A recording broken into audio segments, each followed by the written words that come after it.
Hello and welcome to Filter Optional.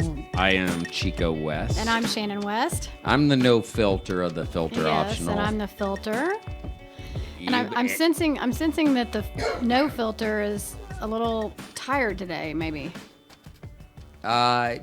I would tired say of listening to people, maybe. tired of listening to people. Yes, I've been on the phone or in session or doing a bunch of different things today. Yes, so I'll try to pep you up. I'm excited about pep. A little bit. A little pep in my step. Yes. Yes. You know, this week there seems to be a theme. Once again, we're Casa Cleaning Production. Yes, we are. We're going to get more people to like our podcast on iTunes or YouTube. Yes, watch it on Facebook, watch it on YouTube, watch it on our website. You can go to casacleanatreatment.com, and our website has lots of resources on it if you want to look up anything. And then you can also, our podcasts are on there. And yes, I when I listen to podcasts, every Monday I listen to the Story Brand podcast with Donald Miller and his sidekick.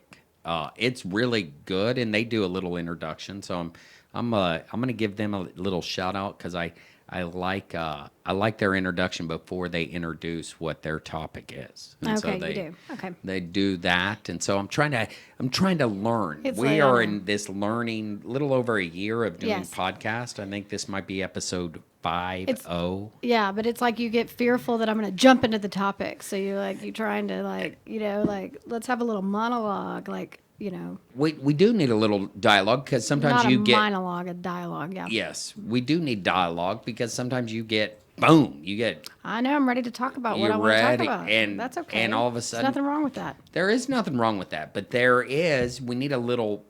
And for people listening, you definitely sure.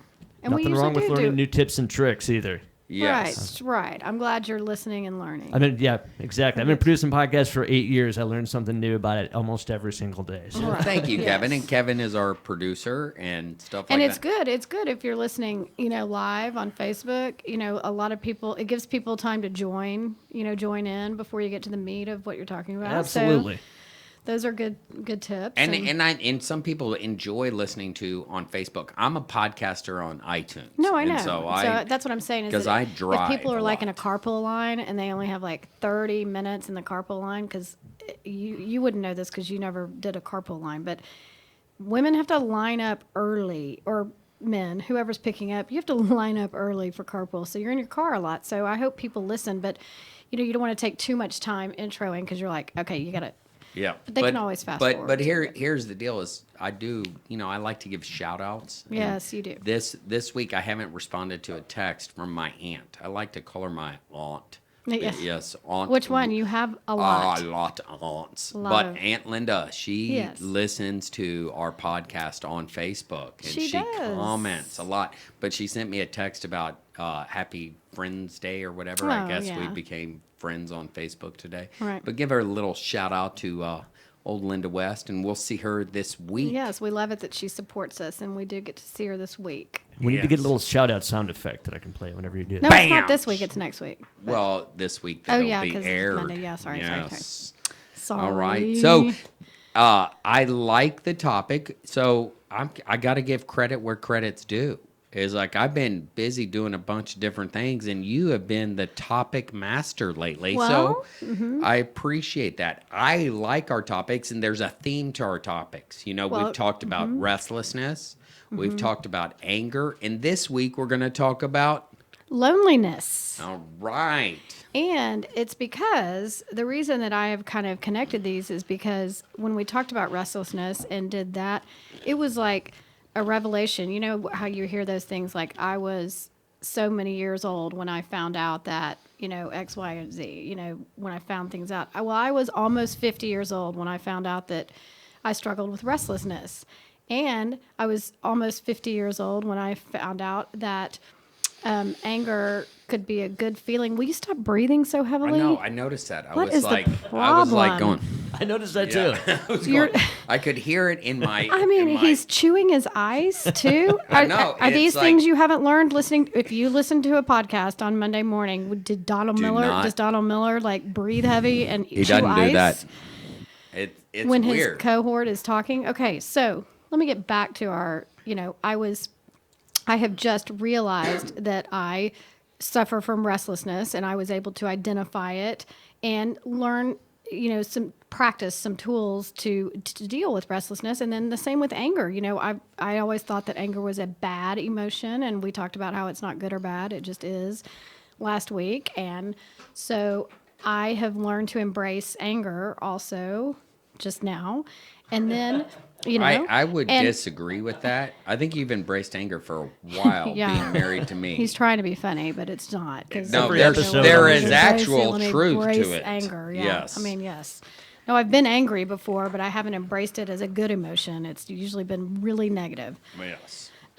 But so that leads me to loneliness, where I have just now sort of in my adult life recognized that I suffer from loneliness. And this is coming from an extrovert that is very social. I'm a very social person. I like to be, where the action is. In the mix. In the mix. I've always liked that. I like groups. I like committees. I mean, I like to be with people. And I am a true extrovert where being around people does energize me. Now, as we get older, we do also like our solitude. And so I hear a lot of people my age say, well, I think I'm an introvert now. And I'm like, well, even you do that. And I'm not an extrovert, though. Yeah, but anyway, we can talk about that some other time. But I realized, and I always had friends in high school. I had That's good to know. Really good friends in college. I'm just saying, I have friends now. I'm just saying, I have realized now, having a college age student, that I was really lonely in college, and I probably was really lonely in high school, But you were always. But I was surrounded by people. Had lots of friends. I wasn't a loner by any stretch, and and so can you kind of because I want to talk about some things because.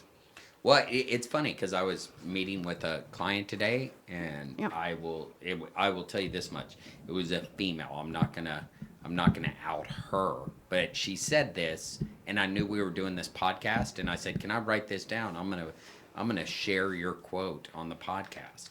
And she's an extrovert, and really always has her stuff together, and she listened to our episode about your sickness and your moment of clarity and really identified with that. Yeah. She's younger. She goes, I'm not good at alone, even though I just isolate myself. Right.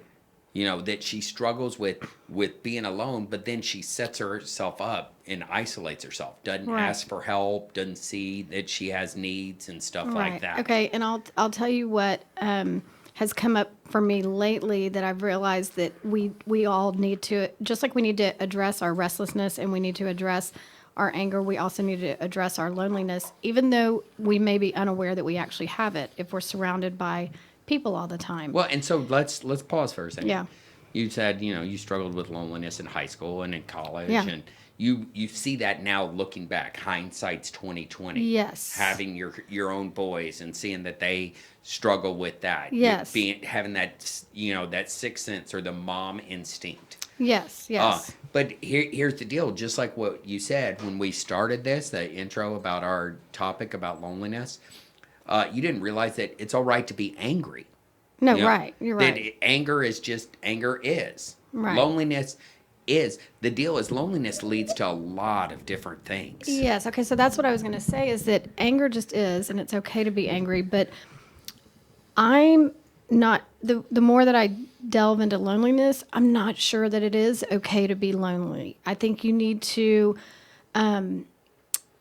recognize it. It's like we talked about the anger, recognize it, and then understand how you can get away from it. Because I don't think people, like nowadays, it's so different with social media. Like No but no going, matter how, going back hang on. No matter how many people you're around, like when I was in college, I was in a sorority of like 70 girls in my pledge class. So, And I like was over 200 surrounded by girls people. in I the had whole. I had stuff to do every minute of the day, and I Yeah. love my friends from college. I mean, I truly had a great experience with those relationships, and I'm still connected to them. But there's a difference between having a lot of friends and feeling connected to people. And I think it's the lack of connectedness that causes the loneliness. And where do you think? I mean, I'm asking this question. I have an answer. Where do you think that lack of connectedness? What fuels that lack of connectedness? I think that fear, Yes. and fear of sharing too much of yourself, or fear of judgment. So fear of sharing too much of yourself. What's fearful about that? Sharing too much of yourself. Well, judgment, Okay. judgment that would come from the person that you're sharing with. I mean, you know, we all have stuff and we all have baggage, and so in order to feel that connectedness with someone, I think you have to be vulnerable and able to share That's with where that I was person. going. Yes, and It's that vulnerability. so I think for for Travis, our college sophomore, he is not unhappy, but we've had some you'll find, I think some parents find that when they send their kids off, they have more quality conversations. Like when he was under our roof, it was like, clean your room, get out, you know, whatever. We had no quality conversations. No, last night I talked to him for 45 minutes. I know. And now when we don't talk very often, but when we do, we have more quality conversations. And so most recently, he was just sharing some things with him that was going on with him. And I got off the phone and had to kind of read between I was like, I think he's lonely, and he doesn't know it. He has no idea. He is on the football team, which he loves all his teammates. He is, he lives with 4 other people. So he has 5, there's 5 people in his apartment at all times. And then they constantly have friends over. He has tons of friends. He's very happy and whatever, but I think he's lacking connectedness right now. And he has, you know, thousands of followers. I mean, I know you've commented before, how come you and I can post the same picture? You know, you and Travis can post the same picture, and within 5 minutes, Travis has over 2,000 likes and you have 2, you know. It's just, nowadays, they collect likes and they collect followers, but is there any connectedness? No. So I'm just talking about how we keep saying social media is bad. Social media is so bad, you know, as old fogey parents, you know, we're like, you need to get off social media. Well, I don't think social media is so bad if you can figure out a way to have true connectedness to people instead of there's not, you can't expect to have connectedness through social media is what I'm saying, you know, because there's not. But even at my age now, it's like, I feel lonely because when I need to call someone to share with it, I mean, you know, the stuff in your life gets deeper and deeper, regardless of what in high school you think is the biggest deal in the whole world, you know. Who can I pick up the phone and call? Ask yourself that. If you can't pick up the phone and call and share with someone your deepest, darkest thoughts, then you're going to be lonely. Big time. Someone besides your husband or wife, I think. Well, Yes. but I do think your husband and wife can be included in that, because I think you can feel lonely in a marriage. Yeah. And you can feel lonely in the bedroom and stuff like that. For sure. And you become roommates and you're just kind of 2 ships passing. Exactly. And the deal is, it's not all right. And what I'm saying is, loneliness isn't good. I mean, if you go back to Genesis 2, when God, created Adam, he said it's not good for man to be alone. Right. We weren't created to be alone. So he put Adam to sleep. And, I won't get in the Bible story, but No, right there, it's not good for us to be alone. But the deal is, when we do share our loneliness, we got to identify it. We got to know what's going on. It's like the how we respond is the problem. Oh, you shouldn't feel lonely. We should all over it, people. Well, right, and especially with your spouse, Kevin. Or, To your point, a lot of times people are afraid to express how they're really feeling lonely with a spouse because the spouse's comment is going to be like, "You live with me. Like, how can you be lonely? Yes, like, you're with me all the time, And so you have to get over that hump, I think, as a married couple by saying. That's why I'm saying you have to recognize people who are prone to depression being like, well, I'm Right. depressed or I'm anxious. And, they automatically want to assign the blame to themselves. So you don't want to tell them that. Right. Well, and I can give you an example. It was 2000. Travis is 6 months old or a year old. And I'm sitting there watching. I went to Blockbuster because at the time we had a Blockbuster. Blockbuster was a big thing. Showing our age. Yes. And it was down the corner. And I rented Goodwill Hunting. And Goodwill Hunting is, one, I love the movie. Robin Williams did a great job as the therapist. I'm a, budding, therapist. I'm new in the industry. And it just brought up a lot of pain and loneliness in my life. And I'm sitting there and I'm tearing up and crying. And I look at Shannon, this is 20 years ago. And I go, man, I'm so lonely right now. And it was in that moment I was lonely. And your response at that time was, why are you lonely? You have Travis and I. I mean, you have nothing to be lonely I think about. that's an instinctual response. Totally. Yes. I'm and like, so, lonely? Yes. What do you mean? And then she took it on personal. And so I like what you're saying is you're learning more and more. It's like that. And right there, that will have someone, if someone shares they're lonely and the response is, you shouldn't feel lonely, then all of a sudden we're telling that person that it's not all right to have their feeling. Yeah, that's a good point. And Right. that is, that is not a good thing. And so it created Well, this and then you're just going fear to get in me. lonelier. Yeah, and it created a fear in me that I couldn't Yeah. I couldn't share with you. I couldn't tell you that I was lonely and I was struggling with that. Yes. And so it created a little gap between us. Yes. And I was sharing with you, man, it brought up, feelings of, losing my dad 20 plus years earlier as a little boy, now having a boy. And so my fear was getting in the way, but it was just this loneliness, this grieving that I was doing, and grief is happening. And that's where I think what you were saying earlier is that I do think it is okay to feel loneliness, obviously, in those circumstances. Go ahead and feel it, but then, get to the root of it and have somebody that you can connect with that will understand it.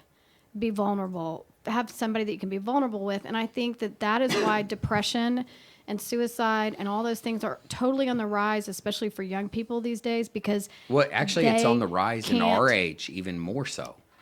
Oh, Statistically, it's like you're seeing people in their 40s and 50s having a higher rate of it. Yeah. And so it's like it's kind of exploded in that area, and it's like because we don't have that connectedness, we don't have that community. Right.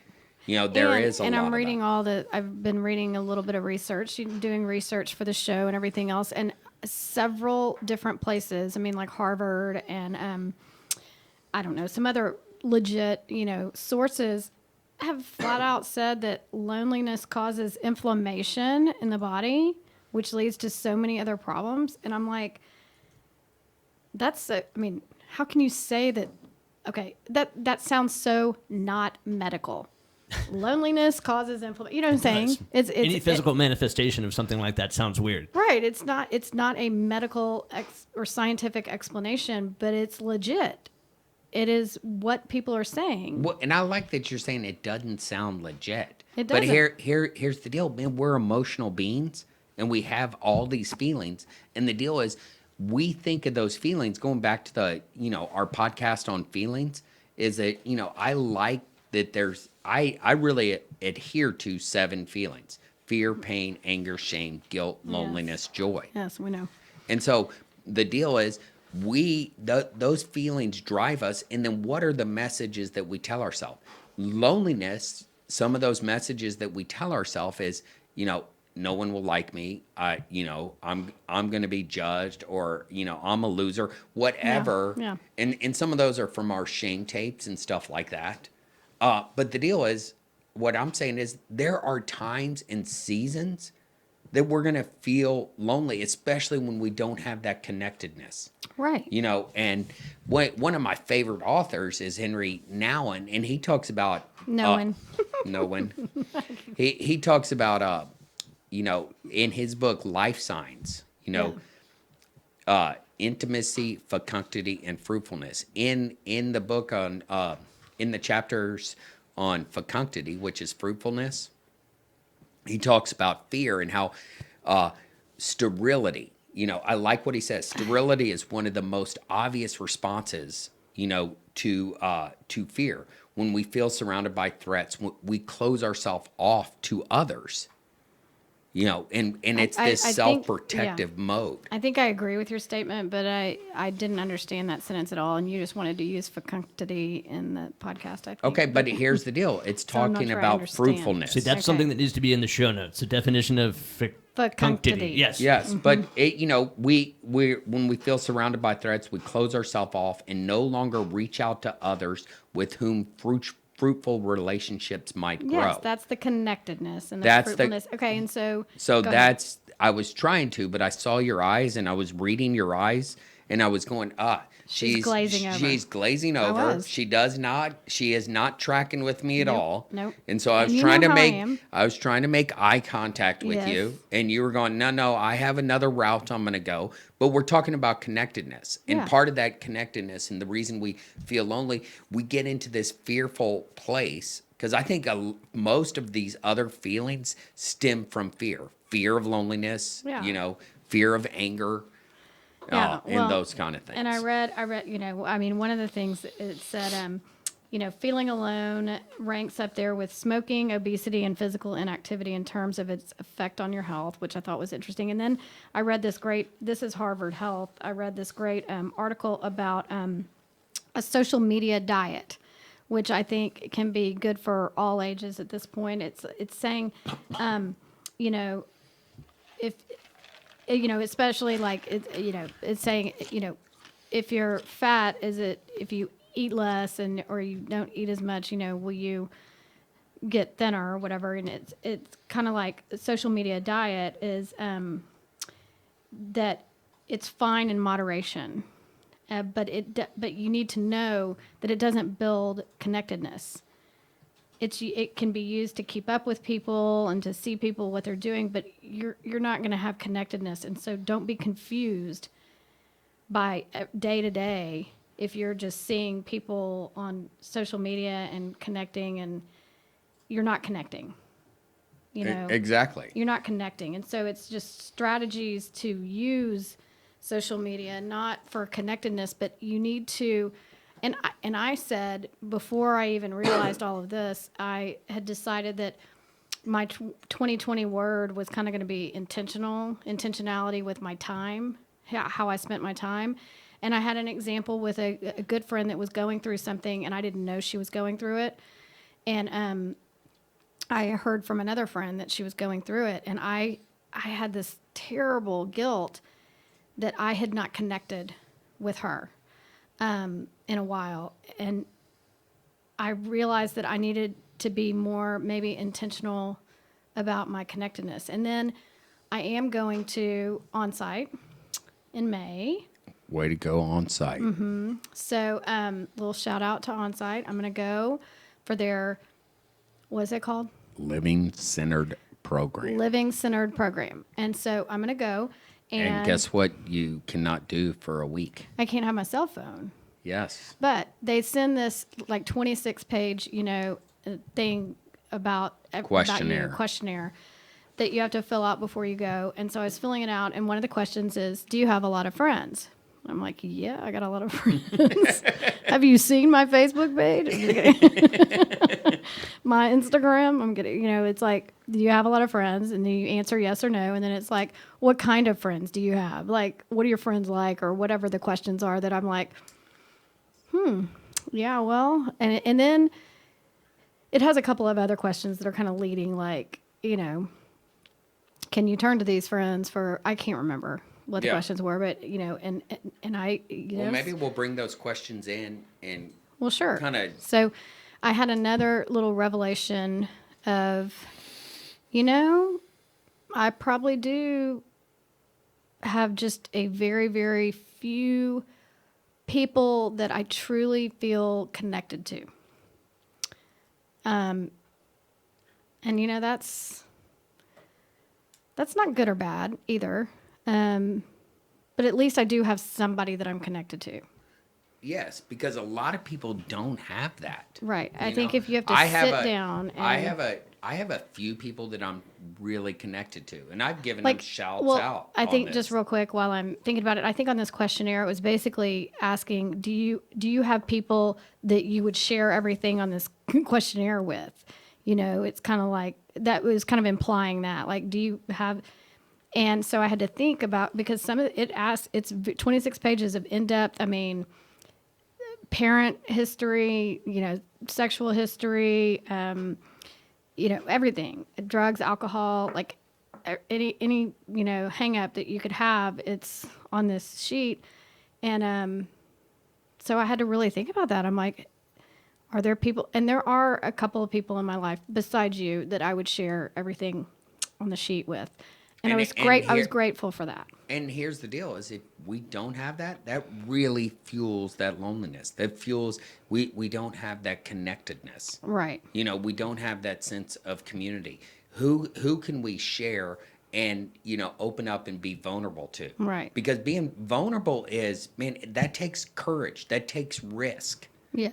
And that takes that place where, am I comfortable with myself? Because I'll share right now, I struggle with loneliness.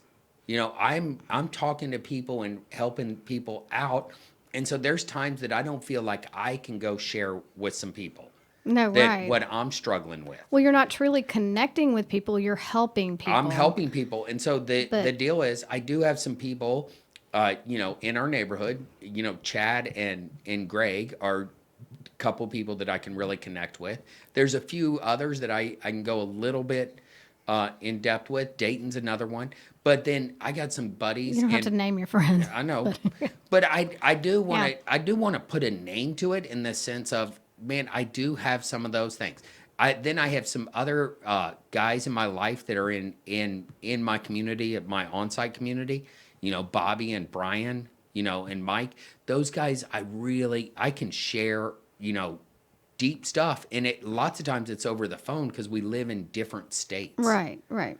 And so there is that. But I think you can feel connected. It's like when I get together with my college friends, which happens maybe once every 5 years, if that, it is like we never left. I realized that I did have true connectedness with some people in college, and that is such a gift too. I think I would have left school because I went off kind of by myself and not really knowing anybody, and developed. I mean, it was just 4 years, which is, as we know, as we get older, that's just a flash in the pan. But I did make some true connectedness during that time, and it was a lonely time though still. But I think it would have been depressingly lonely. I didn't realize I was lonely until now, until I'm talking to Travis. Well, I don't think you gave yourself I don't think you gave yourself permission to be lonely. I think in the family that you grew up with, it wasn't all right to be lonely. Why would you be lonely? Well, right. Why would I be? Right.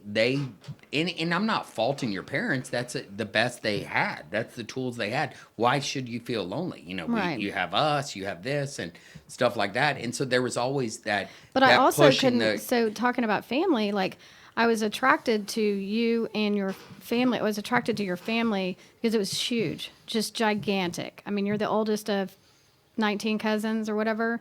On one side. On one side. That's right. And then, in the middle of like 8 to however many cousins on the other side. Anyway, your family's huge, and it was always just so fun to be around because you were surrounded by people. So I couldn't understand how you could be lonely in your family, because I could be lonely in my family because there was just 4 of us all the time, always. And I had a brother, and he was 4 years younger, and he could be annoying. And so, yeah, I could get lonely. And then you only had 2 first cousins on each side. Right, exactly. And then I had, 19 and 8 or yeah, whatever. exactly. And so you had aunts and uncles that went along with all those cousins. All those cousins. And so yet at the same time, I was lonely. And I do share with you, man, I'm struggling with loneliness right now. Yes. And the deal is, where I've seen growth is you're not trying to take that away.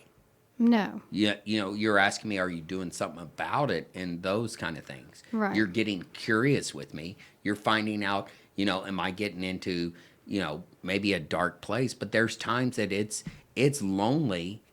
What I'm doing, I'm not discounting what anybody else is doing, but Right. there's times I feel lonely. Well, and here's the thing is that it's like, I used to think that anger was so bad. Like, I wanted to tell my boys, don't be angry, because I thought that led to, Well, you were taught acting up in that. school. Yeah, I mean, but I think that the same can be said about lonely, is that I think we avoid saying or thinking that we're lonely if I'm married, I'm not single. I thank goodness I haven't Well, and left. I haven't left you yet. Yes. But you know what I'm saying? I like how you said yet. Yeah, Yes. but because and I have a lot of single girlfriends, and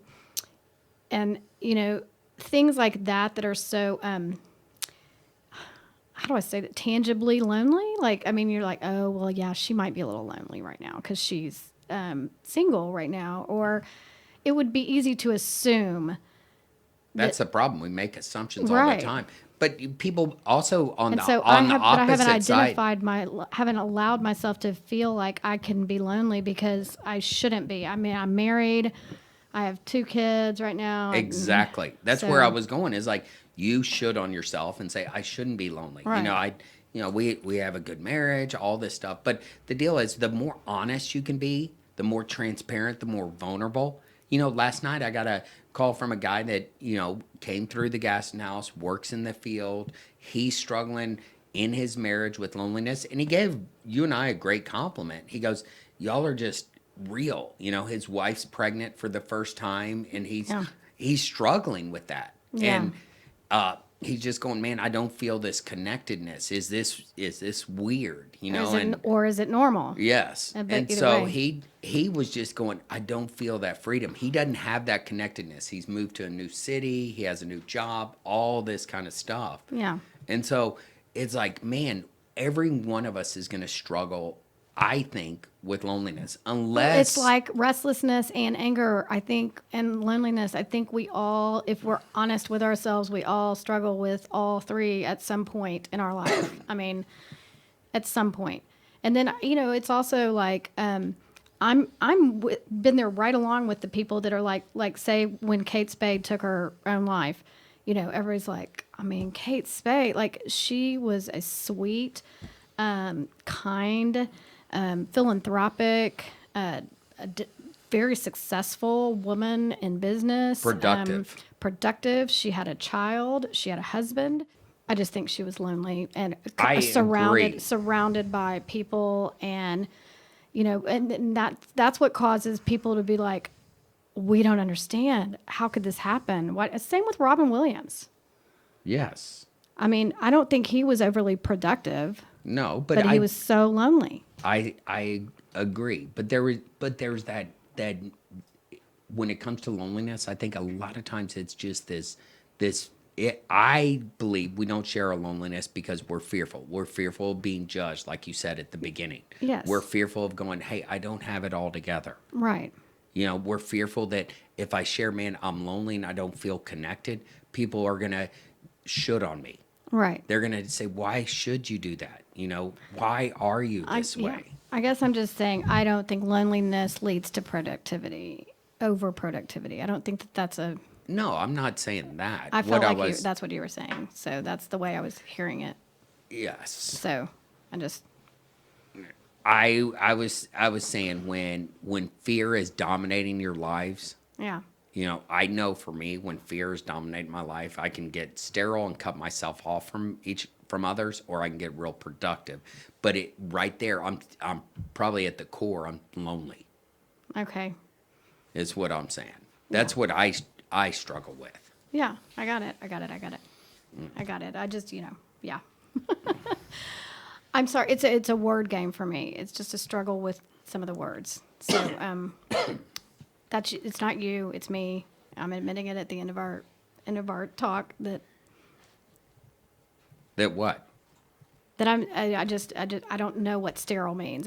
We could do a whole nother podcast on that. I don't really know what that means. So it's a second nature for Chico, but I think he talks about it so fluently that it gets Greek to us. Right? Apart. Yeah, like I don't know what that means to be sterile, except not have kids because I've had a hysterectomy, so I am sterile, I guess. But I don't. That's know what I thought he meant.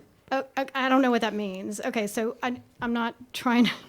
You see what I'm saying? Yes, and so let's go ahead and bring it back in without that word.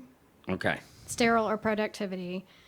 You can go ahead. I think we all feel loneliness, and don't you think it's important to recognize it? Yes, and the gift of loneliness is reaching out and belonging. Yes, thank you. But and reaching out and belonging, not on like social media, like accept my friendship request, right? No, because that's not a real connection. That's not real community. But don't you think people really confuse that as a real connection these days? It's hard not to. I think big time. I mean, it's like it. I struggle with it. Like the example you gave, that Travis can post the same picture at the same time and get 200 more likes in 2 minutes than I can, or 2,000. 5 minutes, or 2,000. Yeah, I mean it's ridiculous. I don't even have that many friends. No, I don't either. But I just and so I think that I'm going to, just like I said, I was going to encourage our kids to practice what we're preaching on the podcast about restlessness, anger, and loneliness. I haven't talked to Travis yet, but I want him to recognize that he might be lonely surrounded by people, even though he's happy. Does that make sense? Yes. Even though he's also busy. It's hard. Talk about productivity. That's an example. That's, our own son, you could use an example of he gets productive. He gets productive, so it's hard to pause and go, man, what am I wrestling with? He doesn't want to sit in loneliness. I mean, because he has school, he has football. I mean, he's moving all the time. I think it's nature for him in particular. Maybe not even Beck, but I think it's his nature to want to be connected to people. Yes. And at his age, it's very hard for those millennials, I think, to feel connected to people. Yes, millennials, but I think it's hard for us at our age. It is hard, but I'm not talking about that. I'm just saying, I think some personalities desire more of a connectedness to other people, like a genuine introvert. I could think of a couple of people may not need their connectedness tank as full. Yes. And I think that we all have a connectedness tank. And I think young people and older people alike are filling that connectedness tank with false connectedness. And busyness. Well, they're filling it with false connectedness via social media, busyness, productivity, friend gathering, Yes. like I'm having a party and I'm having, 50 people over. Wow, I've got so many friends. We're filling that connectedness tank, and we've got to reshift the focus on how to fill that connectedness tank, which I think requires intentional vulnerability. It takes a little bit of work. Which takes courage and risk. Yes, identifying maybe that person that you want to try to have a connection with. Yes, and be prepared that people, when you get honest and you tell them you're lonely, they're going to probably try to fix you. And don't take that personal. Right. They probably don't have the tools. But go ahead and find a way to fill your connectedness tank and then still have all your other friends. That's fine. Yes. That's great. But if you have someone that can fill your connectedness tank, then you can enjoy the rest of your existence. Yes. You know what I'm saying? Well, and you can being vulnerable seems like weakness, but it's actually a gift. And so there's a gift of vulnerability. Well, yeah. And so that will take you out of, because you don't really get gifts when you just stay stuck in your loneliness. Well, of course not. Right. And so that, But there's also, exposing it's just, yeah. And I just, we can kind of wrap up in a second. But I, find that when people ask me, like, what do you want to do on Friday night or whatever? And I'm like, there are times when I get to points where I'm like, I'd really just love to go sit in a good friend's living room and just talk. Like, just, and that sounds so stupid, but I mean, maybe have a glass of wine or whatever, but like, just talk. And what I mean by that is substitute connect. Yes. And I think people crave connection, but they don't know how to get it or verbalize it, and so they just keep going on, going to parties, going to do whatever you do, but then you're still lonely. Yep. At the end of the day.